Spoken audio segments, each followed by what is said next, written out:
ஆண்டவருடைய நாம மகிமைப்படுவதாக. அன்பானவர்களே, இன்றைய வார்த்தைக்கு உங்கள் அன்புடன் வரவேற்கிறேன். இன்றைய தியானத்துக்காக நெகேமியாவின் புஸ்தகம் 9வது அதிகாரம் 8வது வசனத்தின் பிற்பகுதியை வாசிக்க கேட்போம். அவனோடு உடன்படிக்கை பண்ணி உம்முடைய வார்த்தைகளை நிறைவேற்றினீர், நீர் நீதி உள்ளவர். தேவன் ஆபிரகாமை தெரிந்து கொண்டு அவனை ஊர் என்னும் கல்தேயரின் பட்டணத்திலிருந்து புறப்பட பண்ணி அவனுக்கு ஆபிரகாம் என்று பெயரிட்டான்.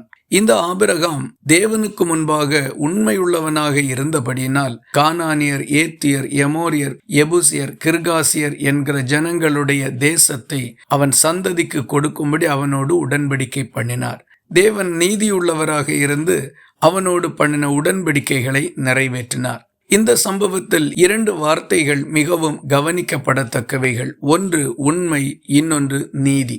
ஆபிரகாம் தேவனுக்கு முன்பாக உண்மையுள்ள இருதயத்தோடு காணப்பட்டான். ஆகவே அவன் சந்ததிக்கு தேவன் வாக்குத்தத்தம் கொடுத்தார். அந்த வாக்குத்தத்தத்தில் தேவன் நீதி உள்ளவராக இருந்து அதை நிறைவேற்றவும் செய்தார். நாம் தேவனுக்கு முன்பாக மன உண்மையோடு நடந்து கொள்ளுவோமானால் தேவன் நமக்கு சொன்ன வார்த்தைகளை நீதி உள்ளவராக இருந்து நிறைவேற்றுவார். உலகத்தில் நடக்கின்ற சம்பவங்களை நாம் பார்க்கும் பொழுது ஒருவன் உண்மையுள்ளவனாக இருந்தால் மற்றொருவன் அவனை ஏமாற்றுகிறவனாக இருப்பான். ஒருவன் ஏமாற்றுகிறவனாக இருந்தால் அடுத்தவன் அவனுக்கு உண்மை உள்ளவனாக ஒரு நாளும் இருப்பதில்லை. ஆனால் தேவனிடத்திலே பாருங்கள், ஆபிரகாம் மன உண்மையோடு இருந்தான். தேவன் அவனுக்கு நீதி உள்ளவராகவும் இருந்தார். கர்த்தருக்கு முன்பாக மாறுபாடுள்ள இருதயத்தோடு நாம் நடந்து கொண்டால் அவர் நமக்கு மாறுபடுகிறவராகவும் இருப்பார்.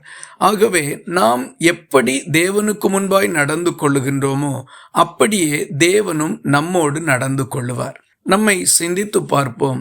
மன உண்மையோடு கர்த்தருக்கு முன்பாய் நடந்து கொள்ளுவோம். அவர் சொன்ன வார்த்தைகளை நீதியுள்ளவராயிருந்து நிறைவேற்றி நம்மை ஆசீர்வதிப்பார். இந்த வார்த்தைகள் இந்த நாள் முழுவதும் உங்களுக்கு ஒரு ஆசீர்வாதமாய் இருப்பதாக. ஜெபிக்கலாமா? எங்களை நேசிக்கிற அன்பு நிறைந்த நல்ல ஆண்டவரே, நாங்கள் உம்மை நன்றியோடு துதிக்கிறோம். ஆபிரகாம் உமக்கு முன்பாக மன உண்மையோடு நடந்து கொண்டபடினால் நீர் சொன்ன வார்த்தைகளை அவன் சந்ததியின் வாழ்க்கையில் நிறைவேற்றினீர். நாங்களும் உமக்கு முன்பாய் மன உண்மையோடு நடந்து கொள்ளக்கூடிய நல்ல இருதயத்தை தாரும்.